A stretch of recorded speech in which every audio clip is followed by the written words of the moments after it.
here we are, Talbot Street. Everybody's come through the doors of this building, haven't they? And all sorts of things. Yeah, they've come through for complaints, confessions to murder, and of course Jerry Hutch snuck in this building as well late at night one night and did an interview. And flowers. And flowers. Don't forget the flowers, because we're going to tell all these stories at the Cork Podcast Festival, which is our show's actually on the 30th of March in the Opera House. Tickets are on sale from the corkpodcastfestival.ie, and they're selling fast. We've only got, 2 weeks left? 2 weeks left, yeah.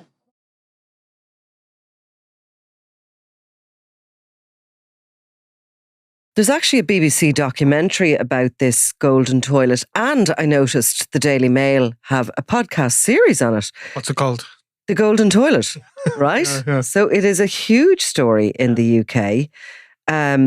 It's been running because there's been a trial running, and we have just stumbled upon it now. We're late to the table. So any of our UK listeners, apologies for that. And of course, we have a particular interest in this story. And it is the conviction of a guy called Fred Doe for trying to sell the gold from the toilet. And we'll come on to who Fred Doe is, but for probably our Irish listeners don't know too much about this story. So let's tell them a little bit. Yeah, so I mean, the toilet, which is, I mean, it really is staggering, the value attached to it. Yeah. So it's 4.8 million sterling. That's the worth of it, and that translates into 5.7 million euros. And it is a Jack's, a working Jack's, but it's also a piece of art. So it's an art installation. Now, how the guy who made it got his hands on the gold to make the toilet is not fully explained. Maybe if you watch the documentary, but basically it was an art installation, and he made this golden toilet that was fully working. Mm-hmm. It went on exhibition. People could come and see it. And some people certainly did come and see it in September 2019, but some people came back to see it a couple of days later and stole it. The work was entitled America, and it was by the Italian conceptual artist Maurice Catalan, right? Yeah. And it was plumbed in at Blenheim Palace, which I think is near Windsor. It is, and I think it's Winston Churchill used to live there. His birthplace, yeah. Yes. So it obviously, conceptual art, how would you define conceptual art, Nicola? Oh, don't ask me. Well, anyway, exactly. It was a piece of, it's obviously Blenheim Castle is a place open to visitors, okay? Yeah. And this Jack's was plumbed. It was plumbed so in. It was plumbed to work. So visitors could use it, but obviously it is. Yes. You know, so the idea of what are you supposed to conceptualize? Well, the conceptual, I suppose, I don't know. I mean, this. Well, maybe. I mean, it has to be the ultimate sign of wealth, does it not? A golden toilet. It does, and obviously, the fact that it was working, said something artistically. I mean, the fact it was then subsequently robbed, surely must add to something to do with the conceptual art of it. But either way, there's a sort of a touch of the Rusborough house here, isn't there, in a little way? Because obviously pieces of art are extremely expensive, and it's really the what went into making this that's expensive, as opposed to it as being a piece of art, because of course it's been melted down now. But well, you see what happened, I suppose, at Rusborough House, which is the famous stately home that was the site of art exhibitions in Ireland, and it was subsequently. Well, it was a private collection, but the Byte family opened it up to the public, so you could go in and see the stuff. Yeah. So obviously it was robbed by the Martin the General Cahill's gang, and there was huge value. I mean, the paintings were millions. It was first actually robbed by Rose Dugdale. Let's give her that. It was Rose Dugdale, the former IRA debutante. Aristocrat, yeah. So either way, the problem with that robbery for Martin Cahill became, well, you've got these paintings and they're worth millions. What do you do with them then? Because obviously you can't go around the Dublin city centre and find somebody to buy them. I mean, it became a huge problem, and that's been a huge problem with art thieves. But this golden toilet was a totally different matter, because the guys who robbed it didn't attempt to sell it on as a conceptual art exhibition. Within hours of robbing it, they had it melted down and sold off for gold, which can be done, and it is a very common feature with burglary gangs across Ireland, where they rob pieces of jewellery. They're not looking at the jewellery to be sold on or fenced in the old ways. Simply melted down and sold off. Gold has always held its value, no matter what is happening, even through recessions and everything. It's one Exactly. of the world's most valuable commodities, along with diamonds and and keeps going up. cocaine. So it seems very simple how it was done, because there was CCTV footage captured of 3 of the men smashing their way through a window with sledgehammers and crowbars and coming out just minutes later with the golden toilet. I mean, it doesn't consider the fact it's worth 5 million. It doesn't seem there was high security, and amazingly, like this footage shows them putting it in the back of a van, and the van is actually sunken down because of the huge weight of the gold. And they believed that these people had been in and had visited this sort of art exhibition in this house in the run up to the heist. It's a real TV look, it is a TV drama, isn't it? And you can see why 100%. they've gone so mad about this story in the UK. So there's a couple of characters at the heart of it who've been convicted, 3 in particular. One of them is a guy called Fred Doe Jr. And this is why I was sent this story this morning, because Fred Doe wasn't always Doe. He changed his name in recent years. He and his father, Maurice Fred Sines, changed their name to Doe. And Fred Doe Jr., 36-year-old, is the son of Maurice Fred Sines, who we have come across quite a lot and is a very colourful character. He first showed up in Dublin along with the Byrne organised crime group, loaning them Rolls Royces, very expensive Range Rovers, a Mercedes G-Wagon. The Byrne brothers, Liam and David Byrne, were seen around Dublin driving these cars, and initially it was quite extraordinary that they were doing that, because of course we thought they were their cars. Yeah. And obviously the Criminal Assets Bureau had a look over the ownership of them, and it turned out to be a very close friend of theirs, Maurice Sines, who is a self-professed Roma gypsy who lived in Windsor, has gained incredible wealth over the decades, owns a lot of these caravan parks, which become kind of retirement homes in the UK, has had run-ins with tenants, with the Horse Racing Federation. The Elton John as well, didn't he? Oh, have a Elton run-in John, with he did, John? because he wanted to put a caravan site in the sort of just on the kind of the fringes of his garden. But he actually, so he kind of came to our attention because he was linked in with the Byrnes, who of course were then at that point running the Dublin and the UK branch of the Kinahan Cartel. When you went back a little bit further with Sines, he and his business partner, James Crickmore, had both been in trouble on the racing tracks. They had been accused of, of fixing races, and they had actually been banned from racetracks in the UK in and around the same sort of period that the Kinahans were noted to have been, looking towards horse racing as an opportunity to money launder. Now, we have no direct contact between Maurice Sines and Daniel Kinahan. The big friendship seems to be with the Bomber Kavanagh outfit and Maurice Sines. And, as you delve deeper into this relationship between them, and I got a little bit lost on Facebook there for the first time in years, because I had all of the connections there and I was just looking to see if I could see any of them, what was going on. But back when I used to be kind of keeping an eye on that, I was surprised how close the relations were. Like, Kavanagh and the Sines family were godfathers and this kind of thing at one another's sort of kids and grandkids' christenings. They were invited to family events. They were together at Christmas. They were holidaying together. There was a really, really strong friendship. The reason that Sines and his son, Fred Sines Jr., were supposed to have changed their names to Doe was put out because they wanted to distance themselves from the Kavanaghs and from the Byrnes, that they didn't want anything to do with crime, or they had nothing to do with crime. I mean, we were even contacted at one point by a PR person on behalf of Maurice Sines, because these are very, very wealthy men. I mean, you're not talking about regular millionaires. These are people that are multi-millionaires. People can look them up on social media and you'll see him posing with Rolls Royce after Rolls Royce after Rolls Royce. super wealthy men.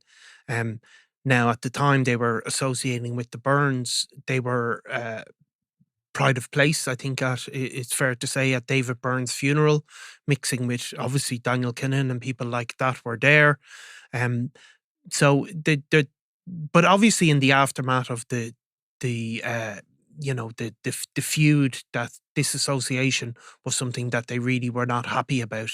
However, we were able to talk about it because I'm not sure, you see, I believe that narrative, to be Well, honest with you. I think that was put out for a reason that I don't think the Sines have tried to disassociate themselves, really. no. I think they're still friends. I think they're still very much, Well, maybe publicly disassociate yes, publicly. themselves. And there was some reason really in the background there. It was to do with proceeds of crime, or it was to do Yeah. with the Sines, of course. Maurice Sines certainly was named in the High Court in Dublin as part of the Criminal Assets Bureau proceedings against Liam Byrne and others from that organisation as being, at the time, the affidavit stated that they were being investigated for money laundering, but also that they were close associates of the Kinahan organisation. So he was named physically on those papers. And if you recall, there was a property in Raleigh Square. So the Criminal Assets Bureau went after Liam Byrne's property, which had been extended to twice its size and without planning permission, and, was kind of like a fortress. They had to go through the door of it with some sort of a chainsaw to get in. But there was another property a couple of doors up that had been purchased, and it was being given exactly the same treatment. It was being built to exactly the same spec and everything. And it was suspected that the house had been purchased by the Byrnes. But in actual fact, when they got to the bottom of the ownership of that house, it was Maurice Sines who'd bought the house. Yes. And in that cab case that subsequently looked at Liam Byrne's assets and other assets of his associates, cab filed papers, and they described Maurice Sines and James Crickmore as it was said that they stay at the Westbury Hotel, where it has been established that Liam Byrne has paid for some of their stays. They featured prominently at the funeral of Liam's brother David Byrne, who was shot in the Regency. Maurice Sines is pictured wearing the same suit as other leading figures in the organised crime gang. It is believed to be a display of solidarity by the wider Kinahan organised crime gang and an indication of the level of trust he holds within this group. James Crickmore's company also transferred funds electronically to LS Active Car Sales bank account, providing seed capital for the business to start trading. So James Crickmore and Maurice Sines are under investigation for their involvement in an ongoing VAT and VRT fraud in the UK. Both have acquired significant wealth, which they flaunt. Yeah, which is, you could say that. undoubtedly true. Now, in the aftermath of that cab case, and really in the aftermath of the Regency, when Liam Byrne leaves Dublin, pretty much for good, he goes to Birmingham, and in 2018, I think we caught up with him in, hiding away basically there. But he was living in the Tamworth area in a road called Dost Hill Road, and he was living in a very nice house. And that property, again, we were able to look at the ownership of that property, and that was owned by Maurice Sines. Previous to that, before he moved in there with the family, he had set up a new company in the UK, a new car company, and he'd registered his address at one of the Sines-owned caravan parks. Yes. Like, the connections are really strong. This isn't just a passing sort of a passing kind of association. Yeah. This is a strong connection. Now, of course, back to the golden toilet. Yeah. Because it's Fred Doe Jr. who is caught up in this and has now been convicted of it. Fred Doe Jr. being the son and heir of Maurice Sines, and also somebody who I regularly saw mixing with the Byrne and the younger Byrne crew. I think Fred Doe Jr. was a bit of he would have been a rich kid growing up. Yeah. And they mixed on the racetracks of Ascot, and they holidayed in Dubai before probably half the world could afford to do that. Yeah. And, they were always together. Yeah. So they very, very connected. Yeah. But, Maurice Sines actually gave a few quotes this week right. to the Daily Mail. He said that claimed police might have targeted his son as payback. And he says, all this, the case is about me. They believe something that's not there. We are straight, legit business people. But if you listen to the stories, I'm Al Capone. My son is like my dad was. He'd do anything for anyone. He has a heart of gold. Sines Senior told the Daily Mail. And then he said, "Oh, you better not say that." The Obviously, gold the bit. gold Yeah, bit was a bit unfortunate. So Sines has an interesting relationship with the media. He's one of these guys who kind of sometimes gives quotes, and yes, as you say, his PR representative did contact us to ask us to stop talking about him, I think, or something. Yeah, and then when we asked for an interview, no, because he's remember. actually had again, like a few of these guys, and not unlike Daniel Kinahan himself, he's had two kind of roles because he's been a sort of a respectable businessman that's appeared on TV a number of times, talking about his caravan sites, talking about that side of the business. And despite the cab case in Ireland, he's been able to put himself forward in one way as a charity boss, and he's done a lot for charity, and he talks about, he was on a couple of reality TV programs. But there's obviously that other side which he acknowledges himself, that the police have continued to look at him. He was also previously involved in a bizarre case of a dangerous driving case. Yeah, that was a good one. In 2018, he was given an 8-month suspended sentence after taking police on a high-speed chase in his 450,000 sterling Rolls Royce. And he tried to claim in court, bizarre claim that, don't know, he tried to say that he was having sex in the back, and he ordered his driver not to stop because he didn't want his wife to find out. Right. That was the excuse he gave. Yeah. And but the police said it was actually being driven by him, and he fled into a nearby estate. Yeah. So, yeah. So Sines has a connection with this area we're talking about, because in 2001 he bought the Ladycroft Park in Blueberry. Now that was one of these caravan parks, one of his first ones, I think, and it's in Oxfordshire, where this case is happening and where this crime occurred. Yeah. Now that he was brought to the county court in 2005 by a number of residents who said they were suffering harassment and intimidation, and they were unable to sell their homes. There was a bit of a kind of a blow up at it. The BBC certainly investigated it at the time, and he actually signed an order not to threaten, abuse, or harass those elderly residents or members of their families. They were claiming that he had sort of, he was being a bit rough, and they wanted out. They wanted to sell up these. Like in England, we don't have these parks here. No, but they're quite popular in the UK. So they're kind of like really high-end mobile homes. But they're kind of like, I suppose, you see in America, the trailer parks, except for they are far, far more. I don't think people who own these caravan sites in England would appreciate you calling them trailer parks. No, but they are gated communities, though, and they are.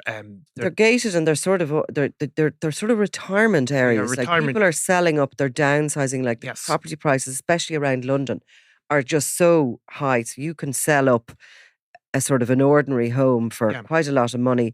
Buy one of these, and you're buying your sort of tenancy, you're buying your lease to sit the mobile home on this site, and then you have use of the kind of the services, the surfaces, but also they might have a gym, they might have restaurants, this kind of thing, and communities are building up in them, elderly communities in particular, and retiring into them. I don't know. Would it be for me? Yeah. Would you? Well, but I mean, we're talking back in 2005. One of them, one of these mobile homes on this site was £160,000. But you're talking about a very high-end part of the UK, of London. Yeah, so you're talking about huge money to be, made from selling, downsizing from a family home in London. And these are very luxurious. You're right that they're not like a trailer park in the way we think about it from They're a proper the US. Structure, really. And proper structure, yeah. We're seeing more and more of these things kind of popping up on social media, like these sort of, flat pack houses now. Yeah. And they're similar really to them. Yeah. They will probably, the more modern looking ones will probably take over from them. But Anyway, Sines and Crickmore have always denied any of these allegations, that they have never, blocked sales on any of their sites, that they, that they're always very, non-intimidatory to the residents and all the rest of it. But everywhere they've gone, Yeah. there's been trouble, there has been blow-ups, and they have behaved certainly in this, we'll do what we want fashion. Yes. Sines in particular. Yeah. I mean, he was not for going away from the Elton John No. plus Neighbours site. He felt he was as perfectly entitled to. Yeah, and he continues to deny his son's involvement in this. Now, his son's involvement was for selling off the gold, as you said. They've never, no trace of it has ever been properly recovered. But according to police, Doe become involved in the plot when he heard Sheen, who the court describes as having known through the traveller community, had taken the toilet, and Doe offered to use his extensive contacts in Hatton Garden to sell the stolen gold. So he operated that role as a fixer, and there's obviously huge amounts of money have changed hands in regard to that gold. So the headline there in the Mail is the Traveller Connection, the Kinahan Cartel, and the Great Golden Toilet Robbery. Yeah. The incredible story behind the unlikely Blenheim Palace heist. So there's this person identified as Carl Davis, who doesn't appear in court, but he comes up in the trial again and again, and it was Fred Doe / Sines' defence attorney that said that he was obviously somewhat up to his eyes, and it was an unsatisfactory state of affairs, that the others who weren't in place in the courtroom had filled their boots and basically got away with it. The police had sort of got the wrong men, hadn't they? And that his client knew nothing about anybody being involved in crime. He just thought that he was being asked to melt down a golden toilet. Yeah. How does that happen often? Not to me, I have to admit. Yeah. It says he had gone, I think, or had this been another one of them, had gone to the Hatton Garden Jewellers. Now, Hatton Garden, of course, famous for the Hatton Garden heist. Yes. The centre of the gold centre, really, in the UK, where it's bought and sold, and where a lot of crime is committed around those, jewellery districts, really. You look at Antwerp and the diamond district and everything there. So a lot of trucking goes on in these places. During the trial also, it was interesting that Doe / Sines Jr. Is described as living in a mansion near Ascot racecourses. Yeah. And he is described himself as a respectable family man who mentors young boxers. Yeah. It's all there, isn't it? It's all there. And of course, he did change his name. I think the name change was, certainly it was reported on in 2022. And there was certainly speculation that name change came following the sanctions laid by the US government that inspired the name change.